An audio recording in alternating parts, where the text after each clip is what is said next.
Everybody, welcome to another episode of the RoadMap podcast. We've got some new fresh faces on with us today. We've got Alex Bliley and Ryan Turner all the way from Ohio. Good to have you guys on. Yeah, Good to be here. Glad to be here. Awesome, guys. Appreciate you hopping on. Hoping to share with everyone out there today a little bit about your guys' stories.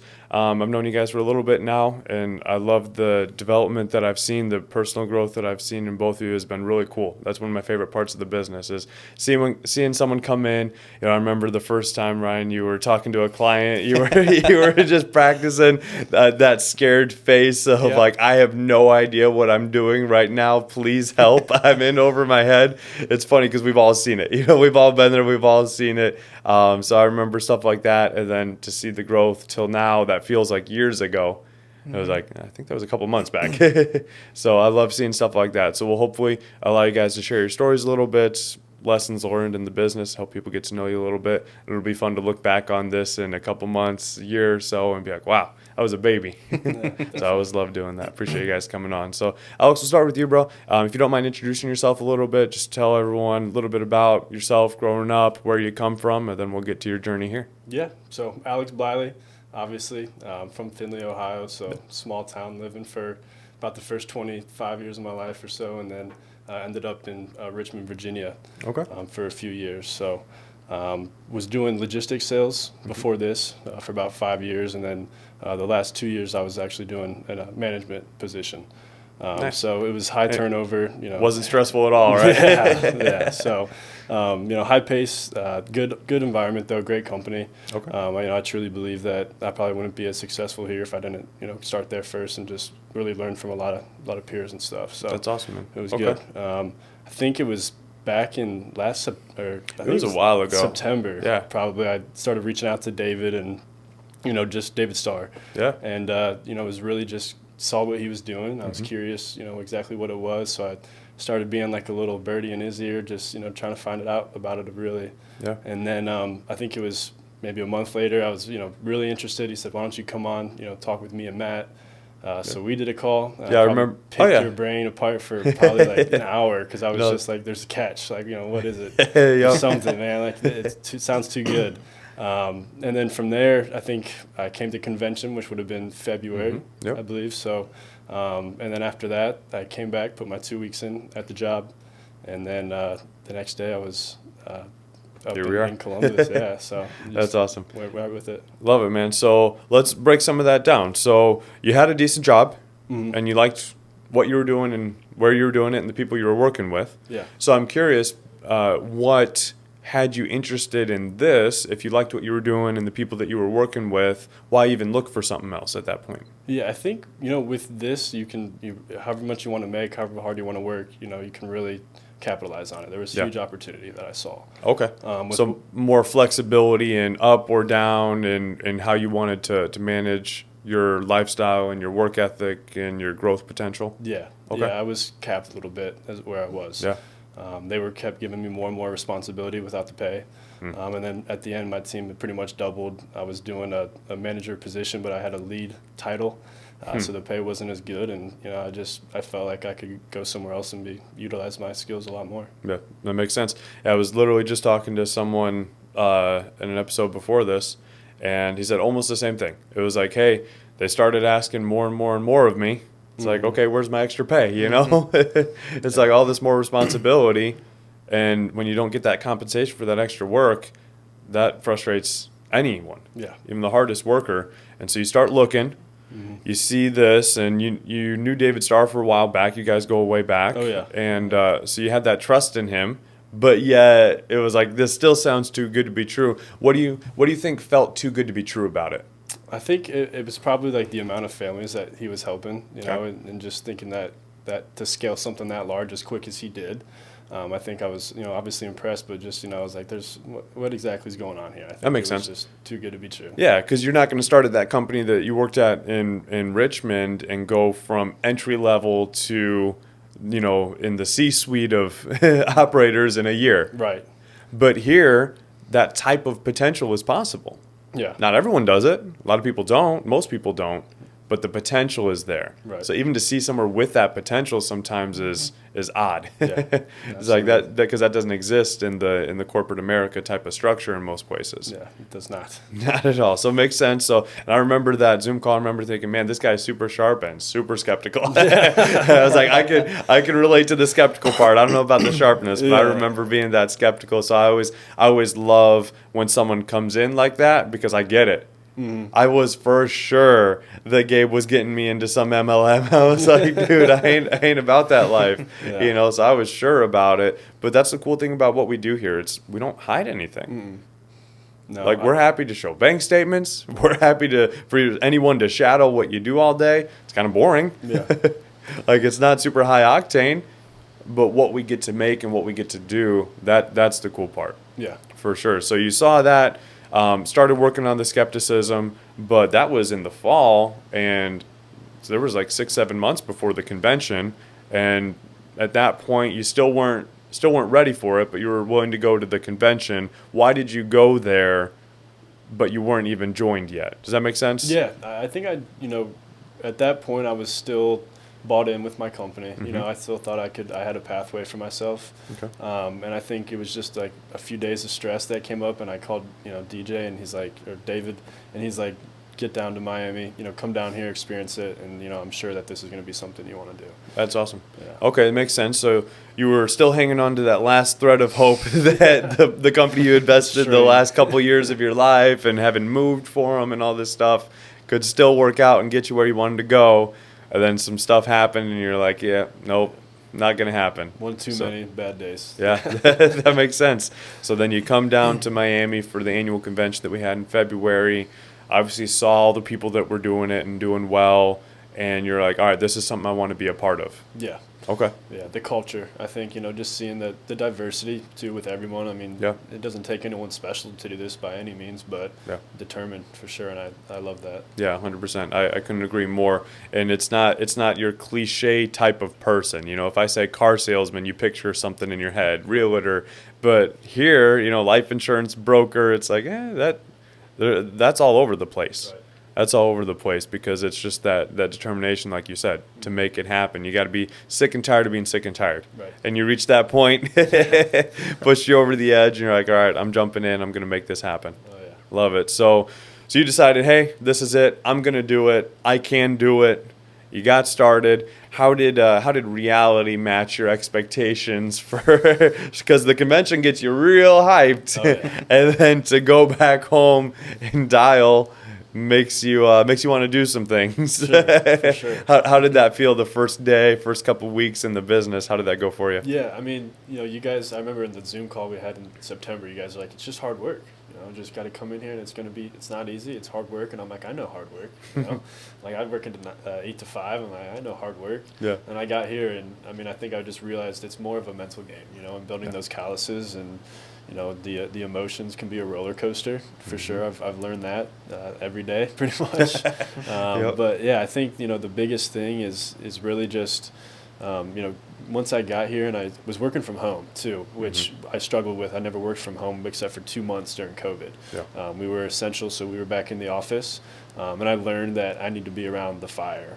I need an office that I can be around and friends I can be around for sure. So I was secluded in my office at home, and I didn't like that. So I think, I just realized that I need to be in an environment where I can succeed. And so I decided to move to Columbus actually last month. So since then, been in the office, and, the numbers have shot up. Yeah. What do you know? Yeah. Love it, man. I want to unpack that a little bit. I'm hearing two things there. First of all, it's always funny to me. People will relocate for like this very average salary type of job. They'll be like, yeah, I'm willing to relocate. They'll put it on the resume. They'll do all this stuff. I'm willing to move wherever, you name it. And if it's a good job, a good opportunity, I'll do it. And then it comes to this, and agents are like, I'm not moving. I'm not going anywhere. Oh, you've got a super nice office with plenty of space and plenty of people that know what they're doing for me to learn from. No, I want to work from home. And it always amazes me that people aren't willing to do that for an opportunity that can be 10 times better than the job that they'd be willing to relocate for. So that I always find that funny, and it's cool that you were able to do that and made that decision, because it is uncomfortable, right? Moving is annoying, especially if it's from like Virginia to Ohio. That's not around the corner. Right. So that's uncomfortable for sure. But also, I wanted to dive into the mental thing that you talked about there, because that you said that, and the look on your face was like, this is a roller coaster, and I've ridden it a lot, right? Every turn, every hill. So I'm curious, what's been your evolution for battling that and overcoming it? Because I remember plenty of conversations with you and hearing about even more conversations that you've had where you feel like you're losing that battle, but you're still here. So can you talk to everyone a little bit about that mental roller coaster that you ride in this business and how you've worked at battling it? Yeah, absolutely. So I think, the biggest thing that I've learned with this business is you have to have your stuff together outside of it as well. And for me, I just the mental was draining even outside. When I would walk out of the office and go out to my wife and everything, I was still taking that baggage with me. Yeah. And so I think I really learned to separate it, and then also focus on the issues that I had that going on in my life. Yeah. Because it was dragging me down in the business. So once I kind of started holding myself accountable to relationships, to just a number of different things that personal life that I had to address. And doing that, I think, just allowed me to focus more on the business once I straightened it out. That's huge, yeah. No, I appreciate you sharing. That's something that I've noticed. I noticed it real quickly in the business because of how lazy I was when I got started. But I realized you are the business. Mm-hmm. The business is you. So if you suck, business is going to suck. Right. It's going to be real bad. And that line between personal and work here is way different than it used to be when you would go clock in, or you had a salary and you didn't have to clock in because they trusted you, but you could leave that at work pretty easily. This follows you home, Right. because it'll mess you up if you're not careful. And so I think it's very important to learn to separate them, however you need to separate them, but also just how to deal with it too, and that makes you a better person. Yeah. And that's one of the things I love most about this business. Yes. It forces you to level up, not just as an insurance slinger, but as a person in general. Better husband, better friend, better communicator, right? Better at managing expectations, better at managing your mindset, right? And it's all these things that we need to be super successful in life, and this kind of forces you to do that to succeed. Yeah. So I really love that, because it puts you in a place where you have to sink or swim. And swimming here is being able to master that mentality. Yeah, really makes you look in the mirror, Yeah. at yourself, and figure out what exactly you need to fix to make things work. Yeah. How much humility does it take, in your experience, to be able to look in the mirror and be like, hey, I kind of suck, I need to fix this? Because most people don't. Yeah. How'd that go for you? I mean, it took a lot, I mean, it wasn't just like I fixed it overnight by any means. It was long conversations and, mentors like you, David, talking it out with them, and, just kind of dropping the ego, leaving it at the door, and, focusing on fixing things to make it right. So. Yeah. Have you had to drop that ego, like you said, before in life? Or do you feel like the first time that you've had to do something like that? I would say this is probably like the first time where, at least where I realized that I had to do it. There's definitely, with sports and stuff growing up, there's, a time where you have to do it, put the team first and things like that. Sure. But I think, as an adult, this is probably the first thing that I've actually had to do it, Yeah. to face it. Makes a lot of sense. What was your driving factor for being willing to do that? Because you have to have some driving factor to do that, or else why? Yeah. Right? that pride, that ego, you want to hang on to it. So what for you was the reason or the goal or the motivation for saying, you know what, I'd rather think that I know what I'm doing and blame everything else except me, but I'm gonna blame myself and fix it. What was that for you? I think my vision, my actions didn't match my vision, and it took a lot for me to realize that. But I want to make good money, or better money than what I was making before. I have goals. Me and my wife want to have a nice big house one day, and a family and everything. So I think I just had to break it down and realize that the path I was on wasn't going to take me to those goals. So that really made me focus. I love it, man. Appreciate you sharing that, because I think, and this has been something I've been harping on a lot recently, it's people lie to themselves about what their goals are and how bad they want them, right? most people want nice things. They want the house, the family, you name it, right? It's different for everyone, but also kind of the same, right? Most people want those things, but most people are not willing to do what it takes to get there. And so I think that's a pivotal point for people when they get to the spot where they realize I'm not the type of person who can achieve those things. Right. So do you blame everything else or admit, hey, you know what? I'm not that person, but I can be. So I'm gonna make that change and put in the work to make it happen. And so I applaud you for making that decision. It's not easy, and that unlocks the ability for you to not be average, I think is the bottom line. Yeah, for sure. That's awesome, man. Any parting shots before we get to know Ryan a little bit here? Any parting shots for people from your story? Maybe you're talking to the person that's you in September. Right. Maybe you don't want them to wait until February to to start considering it, or maybe they're going through that mental roller coaster and they're at the bottom and you're trying to help them back up. Any parting shots or words of wisdom from your experience that you'd like to share with people? Yeah, for sure. I would say start small, right? Like you're not going to be able to fix everything overnight or, even figure out this business overnight. So set the small goals, achieve those, make those feel good, and be disciplined, stay at it. Love it, man. That's huge. It's hard to set the small goals when you're around a bunch of people that are crushing these big goals, right, and you want to try to have that comparison. Like, oh, I want to be where they're at. We'll do what they did to get there, and that helps you if you're not comparing them. So I love that, man. Appreciate you sharing. Love working with you. I've loved getting to know you better, and I'm excited for what the future has. Because if we're honest, we've been here 6 months. Feels like 6 years, but been here 6 months. And I'm excited to see what the year looks like. Appreciate what it. the 2 years. Absolutely, man. Appreciate it. Ryan. Hey. What's up, man? How are we doing? Doing real well, man. Doing real well. I was joking with you earlier. I wish I could pull off shirts like that and make them look good. I love this shirt. On you, right? On you, it's like, dude, that's a great style. I wear it and it's like, bro, where'd you get that shirt? Yeah. Love it, man. But let's hear your story a little bit before we dive into lessons learned. Everyone's super unique, and I feel like I don't know even quite as well as Alex, and we're just getting to know each other. Tell me a little bit about upbringing, where you come from, and how you've heard about us. Yeah, so me and Alex actually went to the same high school in Van Buren. Kind of grew up Findlay, Ohio. Okay, yep. And I part of that small town. Yeah, exactly. Decided to go to Tiffin University. Had a walk-on scholarship there for basketball. Not too shabby. Yeah, went there for marketing and didn't do well. I was no motivation. I didn't think school was my thing at the time. That's fair. So ended up leaving there, going to a community college around where I lived. Went to criminal justice.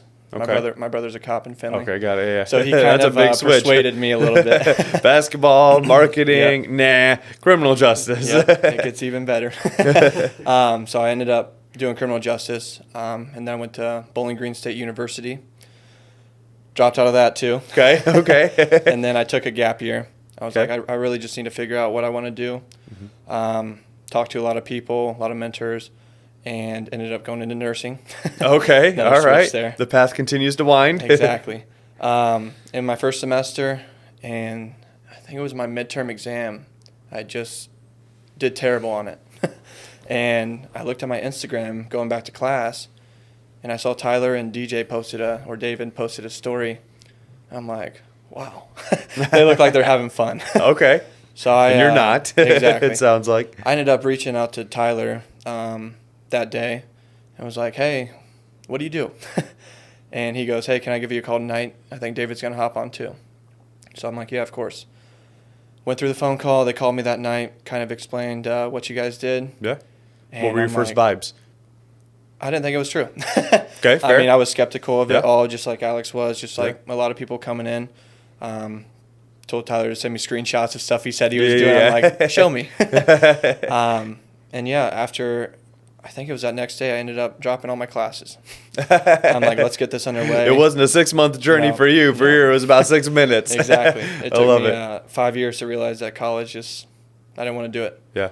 So I'm like, you know what, David, Tyler, Bliley, all friends from high school. So I'm like, I'm going to, throw all my eggs in a basket here and get started. Yeah. Makes a ton of sense. That's kind of how I started. Cool. And it just took you 3 different colleges to figure out, hey, this isn't for me. But I respect it, though, because I feel like that was the path for a very long time, right?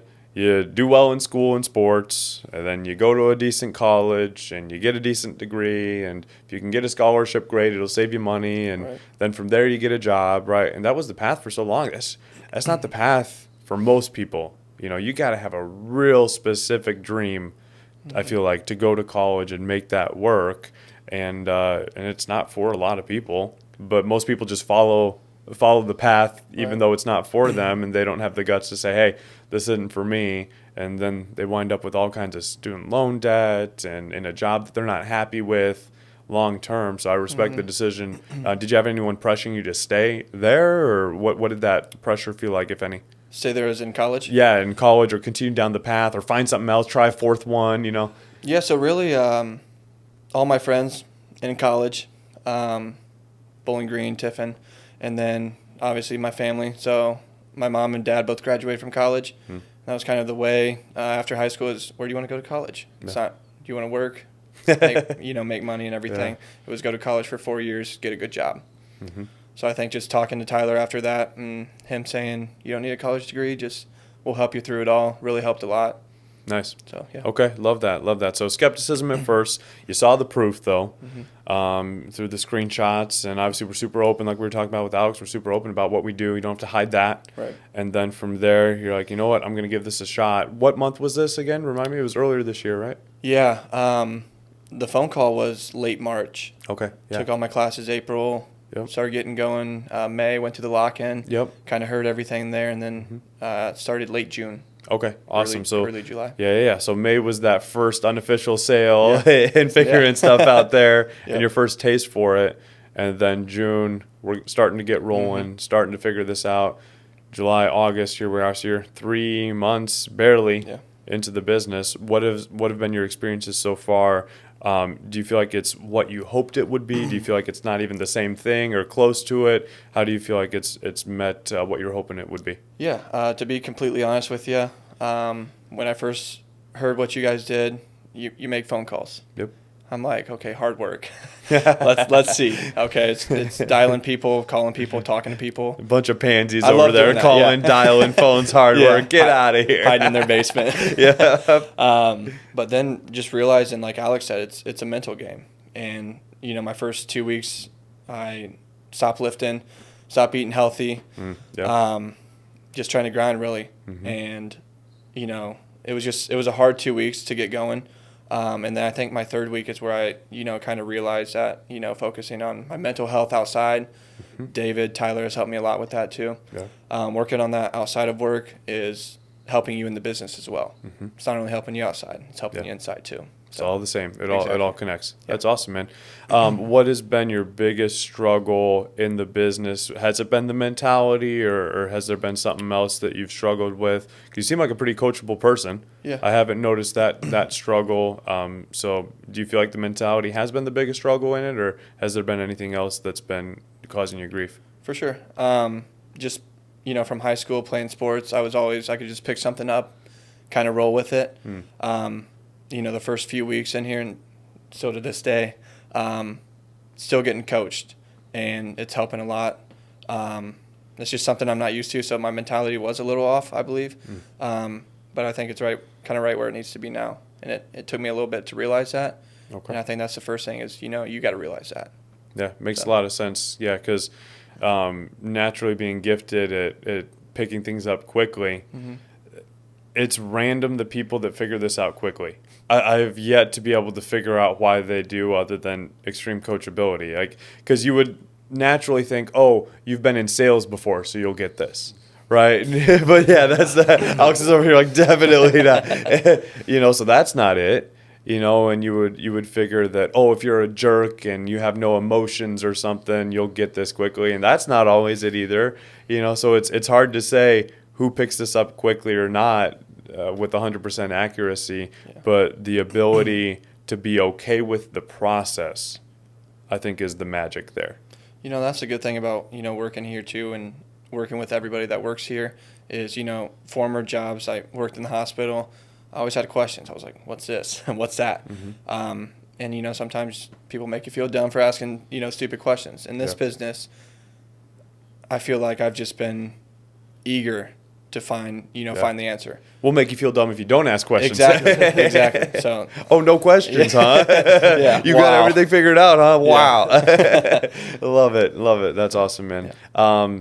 So getting over that desire to just figure it out all right away. Mm-hmm. Obviously, everyone has that. We all want to be an expert at something, but when you can accept just little growth, right? The 1% better every day type of thing. I feel like that helps your mentality. Mm-hmm. That helps you figure stuff out so much quicker if you're just okay with, hey, you know what? Results may come, results may not, but as long as I can get a little bit better today, we'll be on the right path. That's huge. Exactly. That's huge, man. Any parting shots? Obviously, only barely 3 months into the business, if that. Anything that you would advise someone? Maybe they're in the college path and they're like, they're having those doubts that you had. Maybe save them the 2 extra colleges. Like, hey, man, it's not for you. Do you have any shouts for them or anyone that's struggling to be coached or struggling to get through that? What do you got? 2 different colleges and tens of thousands of dollars, so that was big. Just follow yourself. Don't follow what everybody else wants you to do. Mm-hmm. I feel like I did that for 3-4 years of college. Just, hey, my friends are here, I'm gonna do it. My family wants me to go to college, I'll do it. Yeah.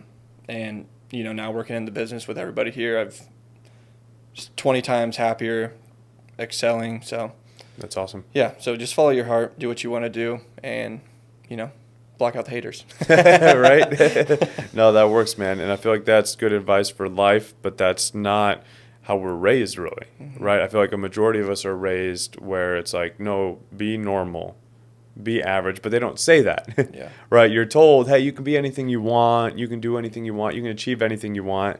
But when you deviate from the crowd, it's like, oh, you're weird. What? You told me no, right? So having the willingness and the fortitude to be able to do that and be okay with it.